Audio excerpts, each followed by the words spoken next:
अभिवादन स्वीकार कीजिए ब्रजेश मिश्रा का और आप देखना शुरू कर चुके हैं द डिबेट।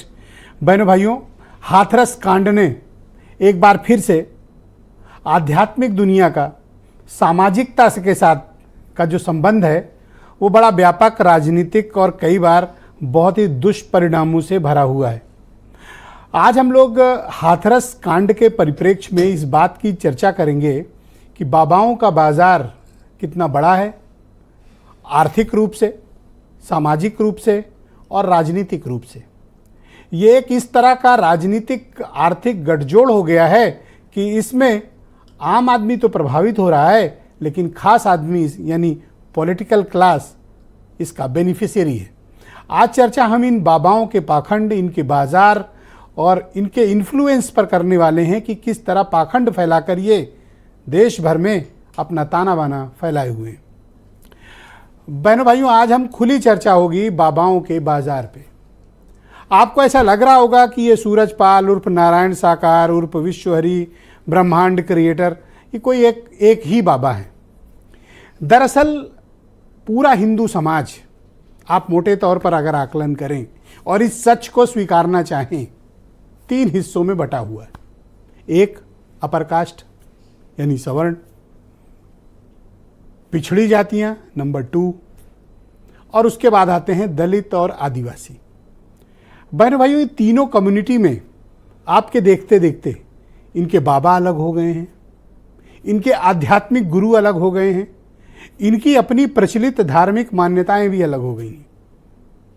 जो अपर कास्ट के बाबा हैं उन बाबाओं का सिस्टम अलग है, पिछड़ी जातियों के बाबा हैं उनका अलग सिस्टम है, और जो दलित और आदिवासियों के आध्यात्मिक गुरु हैं उनका अलग सिस्टम है।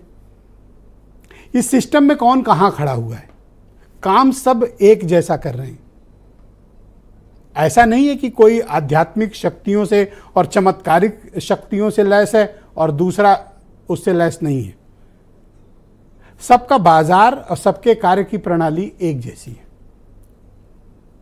अब मिसाल के तौर पर सूरजपाल उर्फ जाटव उर्फ नारायण साकार को अगर लें एक उदाहरण के तौर पर, तो ये सज्जन जिनकी वजह से इतनी बड़ी दुर्घटना हुई, इतने लोग मारे गए, ये दलित, आदिवासी और पिछड़ी जाति के कम्युनिटी के बाबा हैं। ये उनको रिप्रेजेंट करते हैं, ये उनको देखते हैं, ये उनके गुरु हैं और वो अपनी कम्युनिटी में उसी भाषा में रिप्रेजेंट करते हैं। उनके लोगों को उनकी बात समझ में आती है। इन बाबाओं के साथ क्या है, जो शेड्यूल्ड कास्ट कम्युनिटी के हैं या ओबीसी हैं, इनका कोई इकोसिस्टम नहीं है। इनको सरकारों की प्रोटेक्शन नहीं हासिल है, इनकी रूलिंग पार्टीज से इनको कोई प्रोटेक्शन नहीं मिला हुआ है, या इनके महिमा मंडन का कोई बड़ा इनके पास अपना मीडिया वर्ग नहीं है। अब वहीं अपर कास्ट के बाबाओं का आ जाइए, बिल्कुल काम यही कर रहे हैं, रोल डिफरेंट है। आलिशान शानदार 5 स्टार पंडाल मिलेंगे, बड़े बड़े जेट विमानों से घूमेंगे अपर कास्ट के बाबा, और उनके कार्यक्रमों में जाने वाले भी अधिकांश अपर कास्ट होंगे, या इधर इस तरफ से भी जाते हैं लोग, कई दोनों जगह जाते हैं, पर अधिकांश वही लोग होंगे जो वहाँ जाते हैं। अब उदाहरण के तौर पर बागेश्वर बाबा का ले लीजिए, उनके यहाँ जाने वाले कम्युनिटी कौन है? प्रदीप मिश्रा जो कथावाचक हैं उनके यहाँ जाने वाले कौन है? मुरारी बापू के यहाँ जाने वाले कौन है? वो एक अलग कम्युनिटी है। आज मुझे कोई बता रहा था कि पंजाबियों में भी एक कोई गुरु जी आ गए हैं, वो केवल VIP 100-150 अरबपति करोड़पतियों को ही केवल प्रवचन उनके शिष्य लोग सुनाते हैं। वो अभी दुनिया में नहीं है, लेकिन उनके शिष्यों ने परंपरा शुरू कर रखी है और केवल 100-150 लोगों के बीच ही वो कार्यक्रम करते हैं। वो कौन? चुनिंदा लोगों के बीच। वो एक अलग इकोसिस्टम के लोग होंगे जिनके साथ police protection, government protection, ruling party protection, एक इकोसिस्टम होता है। इन बाबाओं के साथ का डिफरेंट है एकदम। इनको कभी इस तरह के प्रोटेक्शंस नहीं रहते। अब के पहले किसी ने सूरजपाल जाटव उर्फ नारायण साकार का नाम बहुत कम लोगों के बीच था। कम लोग मीन्स जो इकोसिस्टम है उनकी कम्युनिटी में तो था, और आज से नहीं, पिछले 15, 17, 18 सालों से राजस्थान में कार्यक्रम, मध्य प्रदेश में कार्यक्रम, उत्तर प्रदेश में कार्यक्रम, दिल्ली में कार्यक्रम, उत्तराखंड में कार्यक्रम, बिहार में कार्यक्रम, कई जगहों पर, मध्य प्रदेश में भी लेकिन कोई जानता नहीं था इनको। अब जानना कब से शुरू हुआ? जब ये घटना कारित हो गई। बहनों भाइयों, ये पाखंड का बाजार है। ऐसा नहीं कि सूरजपाल जो काम कर रहे थे बागेश्वर बाबा वो काम नहीं करते, या प्रदीप मिश्रा वो नहीं कर रहे हैं। श्री श्री रविशंकर को देख लें या जग्गी जी को देख लें, उनका क्लास अलग है। उनके यहाँ कभी ये लोग नहीं जाते मिलेंगे, शेड्यूल्ड कास्ट के या ओबीसी के। थोड़ा आज कड़वी सच्चाई है, थोड़ा लोगों को हजम करने में मुश्किल होगी, लेकिन बहनों भाइयों हकीकत यही है। हिंदू समाज की यह हकीकत है कि वो 3 खानों में बटी हुई कम्युनिटी है, और तीनों ने अपने अपने अलग अलग आध्यात्मिक गुरु, बाबा, चमत्कार, ईश्वर, ब्रह्मांड, क्रिएटर, सब ने अलग अलग खोज रखे हैं। क्या करते हैं बागेश्वर? उनके भाई के अभी कारनामे आपको पता ही होंगे। एक एक्शन हुआ, कट्टा लेके पूरे इलाके में बागेश्वर धाम के आसपास घूमते हैं, कितनी बार पकड़े गए, किसी के घर पहुंच के कुछ भी कांड कर डालते हैं, पर कोई एक्शन नहीं हुआ। तो आपको क्या लगता है कि इनके खिलाफ एक्शन होगा सूरजपाल पे? जब से पता चला है कि सूरजपाल का सोशल इन्फ्लुएंस कितना बड़ा है, सरकार पीछे हट गई है, कार्रवाई नहीं कर सकती। क्यों नहीं करेगी? इतना बड़ा वोट बेस है, इमोशंस हर्ट होंगे। किसके?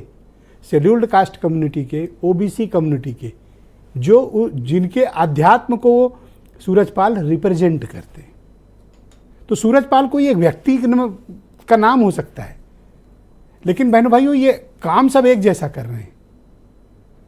वही पर्ची निकालना, उसी तरह से बोलना, खुद को ईश्वर के रूप में प्रस्तुत करना, और अपनी कम्युनिटी के लोगों के आध्यात्मिक ईगो को शांत करना, आध्यात्मिक भूख को खत्म करना। और इस देश में अगर आपको धर्म के नाम पर बेचने की कला आ जाए, वही ये पाखंड है, वही ये कथावाचन है।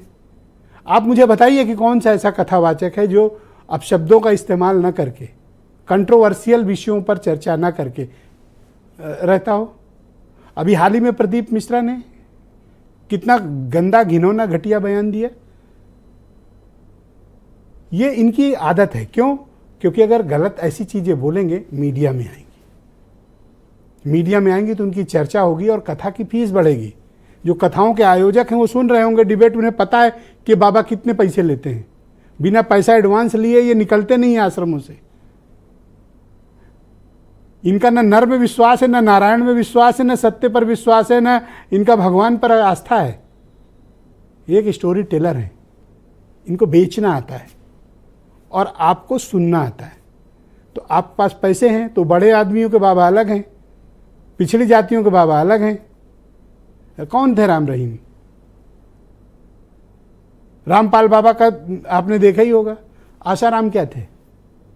ये भी वही हैं। तो ये पाखंड का बाजार खुला हुआ है। अनपढ़, अशिक्षा, ग्रामीण पृष्ठभूमि और धर्मांधता, और अपने जिंदगी के हर सुख दुख में उन चमत्कारों की उम्मीद लगाना जो कभी सरकारों का दायित्व है करने का, वो बाबाओं के यहाँ तलाशते हैं कि बाबा अगर कोई पानी दे देगा और मैंने पी लिया या पी ली मैंने, तो मैं ठीक हो जाऊंगा। यही पाखंड है, और इसी पाखंड का फायदा सूरजपाल भी उठाते हैं, शास्त्री भी उठाते हैं, और दूसरे लोग भी उठाते हैं। तो आज चर्चा हम इसी पाखंड के बाजार पर करने वाले हैं। सबके अलग अलग इकोसिस्टम है, और सच्चाई ये है। तो लोग जो 4 दिन से ये तलाश रहे हैं कि कार्रवाई क्यों नहीं हो रही, कौन कार्रवाई का साहस जुटाएगा? पॉलिटिकल क्लियरेंस नहीं है, इसलिए सूरजपाल पर एक्शन नहीं है। बयान सुने, फिर चर्चा को आगे बढ़ाएंगे। बाबा का वीआईपी कल्चर हो, चाहे नेता का हो, चाहे किसी का हो, इस प्रकार एक आडंबर बनाना कि असली नकली सुरक्षा कर्मियों की फौज, सायरन बजाना, समानता के भाव के साथ काम करना है, चाहे बाबा हो, चाहे नेता हो, चाहे कोई भी हो, ये परंपराएं हमारे संविधान के ताने बाने के विपरीत है। बाबाओं का जाल पिछले कई वर्षों से फैला हुआ है। उसमें कुछ बाबा ऐसे हैं जो अच्छे भी हैं, लेकिन कुछ बाबा ऐसे हैं जिन्होंने पूरे माहौल को एकदम गंदा कर रखा है, माहौल को एकदम खराब कर रखा है। लेकिन सरकार क्यों नहीं चेतती है, प्रशासन क्यों नहीं चेतता है? जब इस तरीके के वारदात होते हैं तो बाबाओं का नाम एफआईआर में से गायब रहता है, उनके खिलाफ कोई कार्रवाई नहीं होती। बाबाओं से सवाल जरूर पूछा जाना चाहिए कि आप अगर भक्तों को बुला रहे हैं तो उनको सुरक्षित क्यों नहीं रखना चाहते? देश के संविधान के हिसाब से आप क्यों नहीं चलना चाहते? आप संविधान से ऊपर क्यों समझते हैं अपने आप को? जब से भारतीय जनता पार्टी की सरकार आई है, इस तरीके के आयोजनों में तमाम तरीके की ढिलाई बरती जा रही है। बहनों भाइयों, डिबेट के प्रारंभिक उद्बोधन में मैंने आज ज़रूरत से अधिक समय लिया, लेकिन मैं आपको इसकी पृष्ठभूमि से वाकिफ कराना चाहता था। तब इस चर्चा को आज आगे बढ़ाते हैं। राजेश चौधरी हैं, भारतीय जनता पार्टी के प्रवक्ता हैं। डॉक्टर उमाशंकर पांडे कांग्रेस के प्रवक्ता हैं। मनोज यादव समाजवादी पार्टी से हैं। स्वामी कृष्णानंद जी महाराज हैं, जाने माने आध्यात्मिक गुरु हैं और महामंडलेश्वर हैं, मेरे साथ इस कार्यक्रम में मौजूद हैं।